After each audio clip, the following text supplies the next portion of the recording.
Hi, how's it going? This is Resident of Collinwood for YouTube. I'm Joel Saints. That's my buddy Patrick McCray. That's my buddy Alan Gallant. We're here to review the 1932 movie Vampyr. So, guys, what did you think? Patrick, you first, man. It is a dreamy film. It is very dreamy. It is intensely dreamy, and it is Exhibit A as to just how miserable things were in Weimar Germany. Which is the brew in which, and even though it was made by people who were not German, Danish, it's very German. It's Germany. It's real Germany-y, and so looking at it through my own sort of modern sensibilities with a YouTube attention span, I have to say, there's a lot of innovative stuff going on, especially in the sound department. I know that the director really wanted to explore the possibilities of what sound could do, and sound was only about 6 or 7 years old as a movie making tool, as something other than a record that went with the movie. Yes. And so I appreciate that. However, compared to certain other contemporary films, the Golem, at least the Golem that we have access to, the Golem and Nosferatu and Cabinet of Dr. Caligari, and the Jardiance ad, the thing that I find personally is that it feels like a one-reeler stretched over three. In terms of actual, this is one of those things we always say, to call European pacing deliberate. Yes, and it certainly is. And I think that was probably the complaint of the contemporary critics that kind of lambasted it. I think so. I think so too. And because it did have a lot of landmark aspects to it, so we laud it for that. Yes.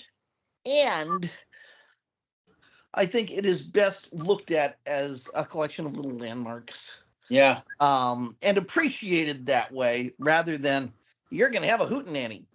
Right, exactly. I mean, this thing embodies a lot of the art movements of the World War I era. I mean, it's got symbolism in it. It's got the German expressionism in it.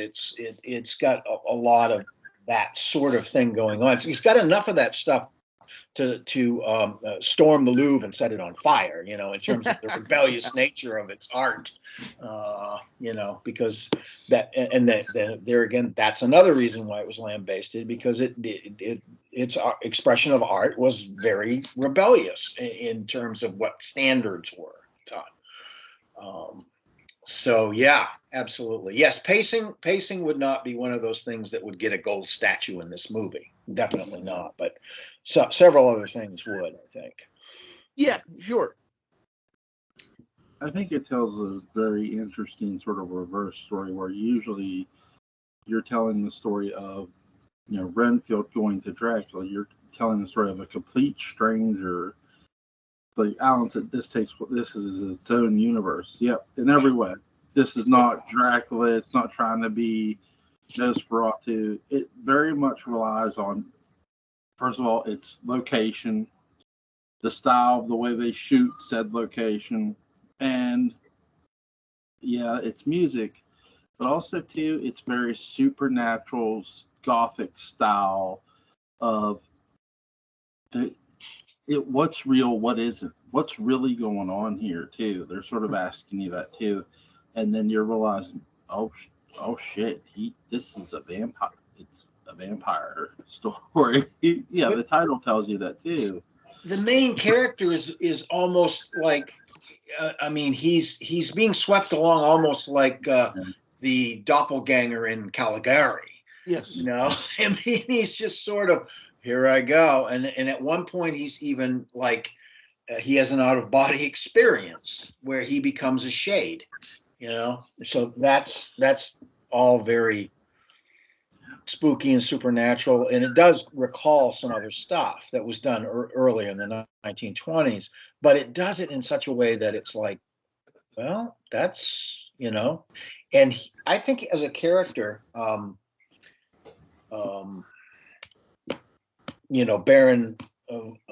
de Gunsberg, was his real name, the lead guy there, Alan.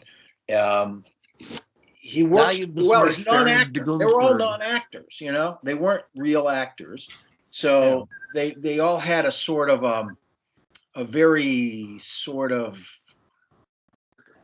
just I don't know how to say it, but it wasn't, the quality was not stagey at all. It was not standardized, silent film kind of stuff, even though it was a very much of a sort of a silent film with sound. But this guy, Gunsberg, ended up going into the world of high fashion and becoming a mentor to some of New York's and Paris's greatest designers. So did he have anything to do with, who was it? Hang on. Hugo Boss. Did he interact with Hugo Boss? That I didn't see. Because then that would be a Nazi tie-in. Yes. He emigrated to the United States in 1934. So he got out pretty safe. Good. Yeah. Yeah. So yes. And he went, he went full New York after that. By 1936, he was in New York and he rented an apartment in the Ritz Tower. This guy was not like broke at all. And he actually had a publishing career. He worked at Harper's Bazaar and Town and Country, and then went to Vogue in 1949, which I think it was about the same time that Mab Wilson was there, also an editor, she was a sectional editor at Vogue. Mab Wilson, for those who don't know, is Alexandra Moltke's mother. And it all fits together. It does. It's really kind of weird. But he was a Condé Nast guy eventually and ultimately. And he, he went from the 30s to all the way up to the early 1980s before he passed away. So he rubbed elbows with Mick Jagger and Andy Warhol and people like that. I mean, it's really amazing when you see him in this film. Well, this is the perfect film that my designer friend would have been in. Yeah, that sounds like something out of Big Lebowski. But he was a Calvin Klein was one of his mentees. I'm trying to think. Bill Blass, I think, was one of his mentees. He was one of those guys that was very black and white kind of guy, in terms of his costume. Very nice lines, but very simple and timeless kind of stuff. So if you lock a German in a room with pastels, he will die. Yeah, I know. It's a scientific fact. Where is my black turtleneck? Yeah, it's just true. It's just this is the time on Sprockets where we dance. Yes. I'm thinking there's a specific outfit, and I want to know if he was behind it. And I'm looking it up. And no, I was wrong, but I'm gonna find it because I think it's important to the discussion. But anyway, that's irrelevant now. Jewel, what do you make of all of this? Yay, nay, thumbs up, thumbs down. But this movie, I love this movie. Yes. It's really, really good. Alan Gray, the character of Alan Gray, is really in this movie. It's really interesting because you have a character who's obsessed with like events that go on around him. He pays attention to every little detail he sees. A lot of this film is done with the character Alan's facial emotions and his eyes. He's rather restrained in a lot of ways too, so that it becomes more powerful. His responses can become more powerful in places because it's so restrained. Yeah, You see the shadows on the wall, people like these kids dancing. They say, "Oh, there's no kids." It's like, wait, what? That was a fantastic effect for the time too. When the guy sits down to his shadow, and then he stands up, and his shadow's connected to him. I mean, that was pretty fantastic. Yeah, for this movie, they do some amazing things, effect wise and just visually. It's not a movie that has necessarily vocal, because you have to read that's why I told you guys, turn the subtitles on. You have to read this stuff. Yes, you do. But it's worth. We're under the subtitle thing. Yeah, it's worth reading and watching this movie because yes, the sound, the shadows, and also the characters too that are in this movie. The woman who gets bit by the vampire, the man who's treating her, or looks like he's treating her, and it's like, there's things that are going on in this movie that aren't as they seem too. Right. And like he says, can you give her your blood? And he didn't give her his blood. He took the damn blood and gave it to, the vampire. But that was an interesting thing, because at first you think this guy is like a Van Helsing type of guy, the doctor. You think he's going to go that route, and then it's revealed that he's a scourge. He's not. The filmmakers, the storytellers should do and the actors too do a really good job of deceiving you with certain things. And that's what makes this movie really good too. It's one of the most underrated vampire movies, not just of its time, but of all time, because it often gets looked over. Vampyr, 1932's Vampyr. Well, it wasn't readily available for a long time. So, I mean, that's... It got it's not necessarily it's not like the film community was in collusion to, mess over this movie and look, it just wasn't that available. Right. No, but it's a movie that you can get on DVD now. It's and it's worth owning for sure. What did you think of this, Patrick? This whole movie?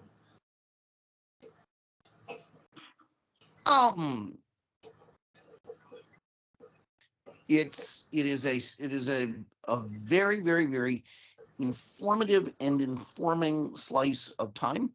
I think it has a lot of is loaded with great atmosphere. Yeah. And it's this is the sort of movie where it's the sizzle, not the steak. It is the atmosphere that it creates. It's the mood that it manages to sustain as it pops along. That is really, I think, the reason that we are so transfixed by it. And also we have the benefit of going to it, having been steeped in vampire culture for a long time.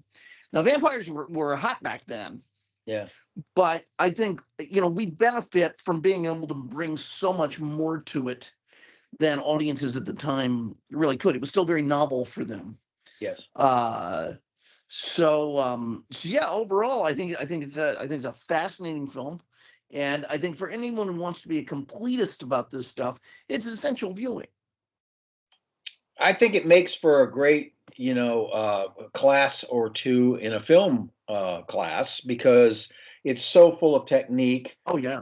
And these various things, even if the plot kind of drags a bit, the techniques are, that's something you can stimulate a class into talking about for days. And then, a lot of vampire movies get into not just the supernatural, but the afterlife as well. And this movie does too, in a lot of ways. The woman who gets, drained of her blood, and he's willing to give his blood.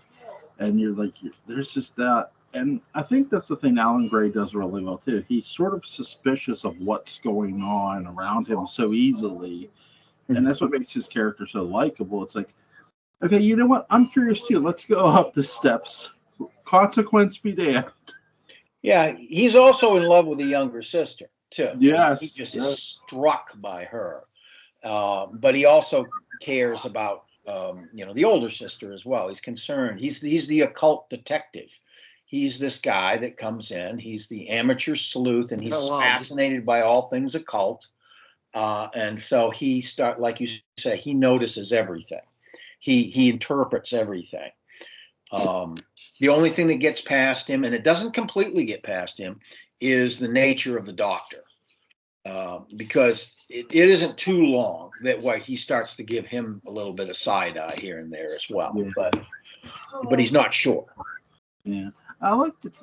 Another thing I love about this movie, there's reading in this movie. I'm not just talking to subtitles. Literally, the character Alan Gray reads a lot of stuff he can get his hands on. Any open book he sees about vampirism, his nose is right in it. He's reading it. Well, that's the whole. There's a fatalism and mystery about that whole thing where he gets that book and the guy just walks into his room and says, "She must not die," and puts the book down and writes, "Open in the event of my death."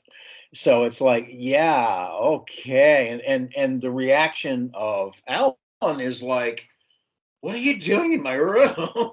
Who are you?" And but he's also like fascinated in this sort of terrified way with this guy, because the guy is not like showing he's wanting to threaten the guy. He's just acting really weird. So yeah, and so that book is a catalyst for him to probe deeper into the mystery, obviously, because it's a book on vampires. Yeah, it's a lot. There's things that the character Alan does and the actor does that you're going to see with later characters like Carl Kolchak and stuff like that, which I think is interesting. And I think with this movie too, I love how the ending, the guy he's looking at the thing turning, and he's like the stuff's coming down on top of him. Sure. And like that's like justice. Yeah, what a way to go. That was quite a scene, actually. The way they did cuts in that scene was really cool too. They cut back and forth to it, and then they added more of the grain and so on, and finally he's completely inundated by it. But yeah, an interesting way to go. One thing I really like about this, you're talking about the editing, is the fluidity of the camera. The camera feels very lightweight in this. And, whenever people like to talk about, Todd Browning couldn't have made a better Dracula movie because the cameras were big and heavy. Well, this is a movie I would direct them to and say, well, someone could get that camera moving around. Yes. Because and these guys did. Definitely big and heavy cameras. So, yeah. Yes, they were, but it doesn't feel like it. No. It really feels very nimble. Yeah, and the Germans really were good at filmmaking too. They used their technology to its full advantage, I think. In this era, from the from the late teens through into the 1930s, it was definitely something that they could point at with pride. Their ability to do that kind of work. Yes. Yeah, I first watched this movie when I was a teenager. A friend of mine recommended it to me. He goes, "You saw Dracula?" Really? Mm-hmm. Yeah, I said, a friend of mine's like, "You saw Dracula, right?" And I said, "Yeah, I saw Dracula." He goes, "You got to watch Vampyr." I said, "How can I find it?" He goes, "You'll just have to," because again, at that time the internet had not blew up. And I caught it on where I caught it. Turner Classic Movies showed it one late night, and I'm like, "Holy shit!" Really? Yes, I caught it. That's awesome. Because it was like it was a European. They TCM would play these European imports, and that's what this was. It wasn't like shown with a bunch of other horror movies. I just caught it said coming up next. I'm like, you know what? I want to see this. My friend recommended it to me. Yeah, and I was impressed with what they were doing. Yeah. Have you gentlemen seen the Spanish language version of Dracula that was shot simultaneously with? Yeah. That's It's a much more competent. Yeah. It definitely competence is a word I would use with it in terms of in comparison. I think it's a superior film in a lot of ways.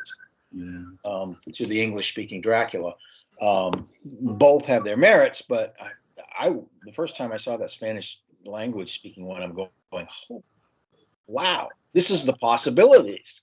These are the possibilities that weren't explored in the other one. Now we get to see them in this one in a lot of ways, because you're dealing with actors with different experience and different training, different schedule. They're shooting late at night, which is perfect for shooting Dracula. Being in that sort of atmosphere, that headspace, and something about that direction and the Spanish language itself also lends a certain amount of dramatic gravity to it. So that's an interesting thing. Yeah. What's you guys' favorite scene in this movie? Got one? I like the out of body stuff. It's like it just comes and it's like, whoa, what's this? You don't know at first. You think maybe he really is dead because he sees himself in the coffin and so on. I'm saying, oh my God, he's turned into a ghost. He's a shade, And the camera work on that too, the double exposure work that they did with that was really pretty good for its time. Really good for what they were doing and how much money they didn't have to put together something like that. So yeah, that whole scene really impressed me. It surprised me because I hadn't seen this particular movie before.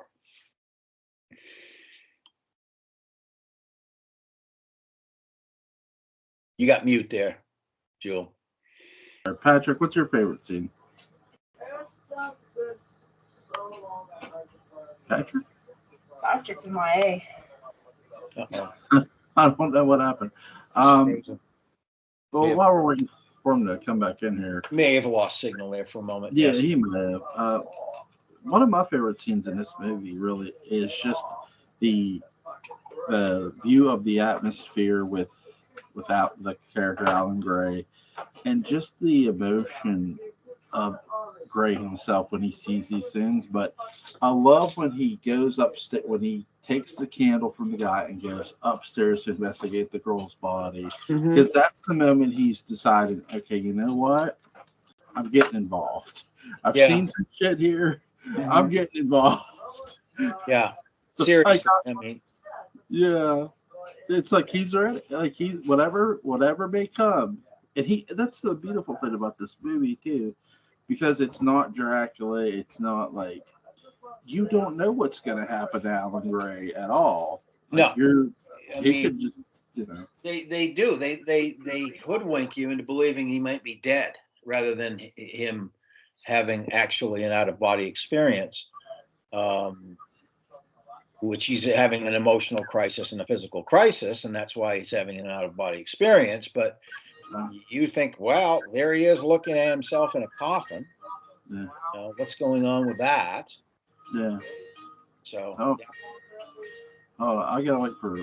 I'm waiting for Patrick to hand up here so I can call him on this other end. Otherwise, calling on another line. I don't know what's going on there. No, I think he might have lost signal. I think that's probably the most. Yeah, I think so. That happens. The most logical explanation, I think. Yes. Knoxville Wi-Fi isn't the best in the world, so. Yeah. Yeah, his hotel room too. Alan, the character Alan Gray's hotel room. When he first comes in there, yeah.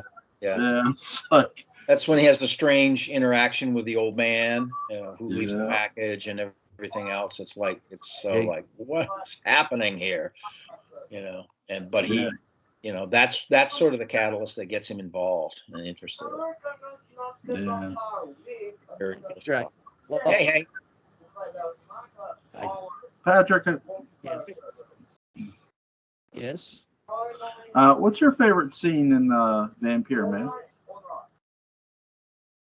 Oh gosh, I like all of the establishing stuff really early on in the film that just creates a very unsettling atmosphere. For me, that's what kind of hangs with me because it set the tone.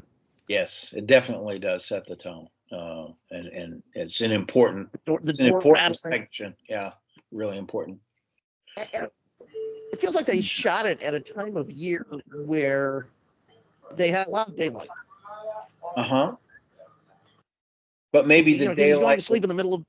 Yeah, maybe the daylight was cloudy daylight too. I mean, it's got that feel to it too. Yeah. But bright cloud Yeah. day, that kind of thing. It mutes things, but it's still very illuminated. Well, the shadows in this are real.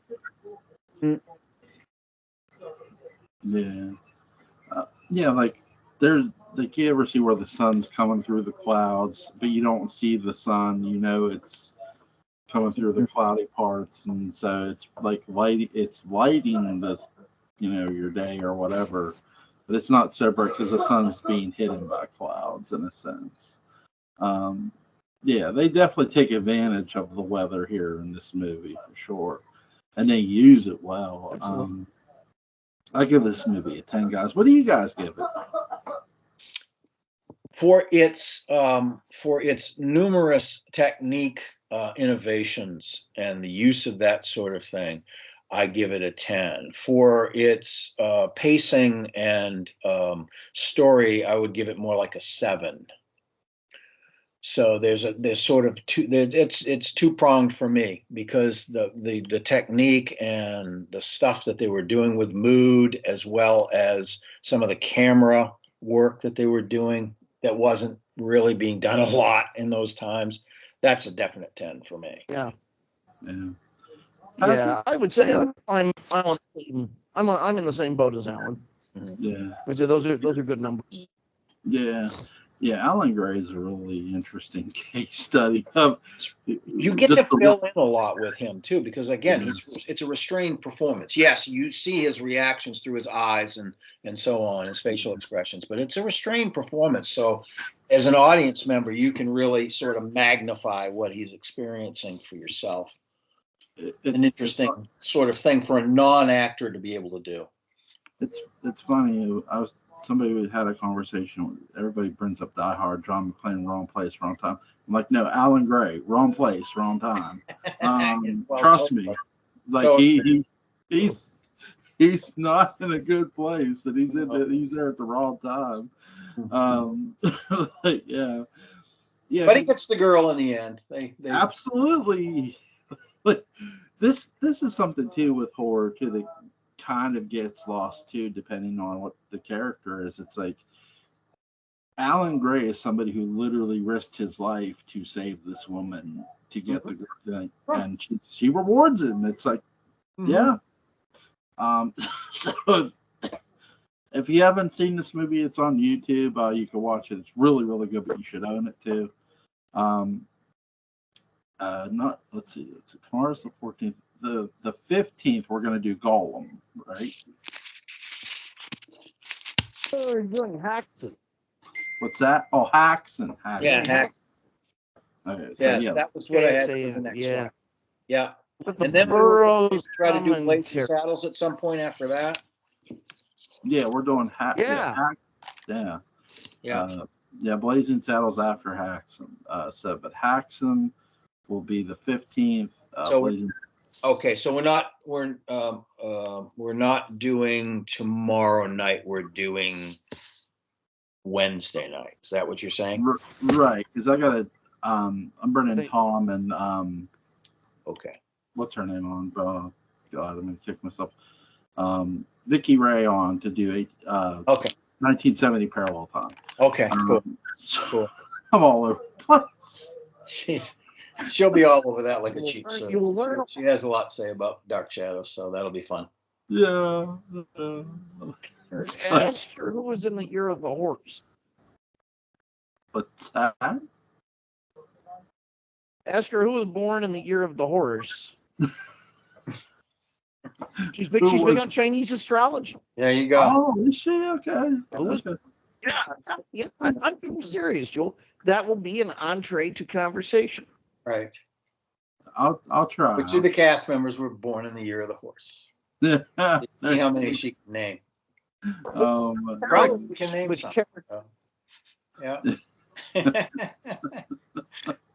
Yeah, yeah. So, all right, guys, I'll see you guys Wednesday. But links to Patrick McCray's Dark Shadows Day Book of Bound is going to be in the description box. Link to Helen Gallant's YouTube channel, Colin Sport After Dark, is going to be in the description box. Thanks for reviewing Vampyr with me, guys. Pleasure. Thank you, Jewel. Have a good Care. night. Bye.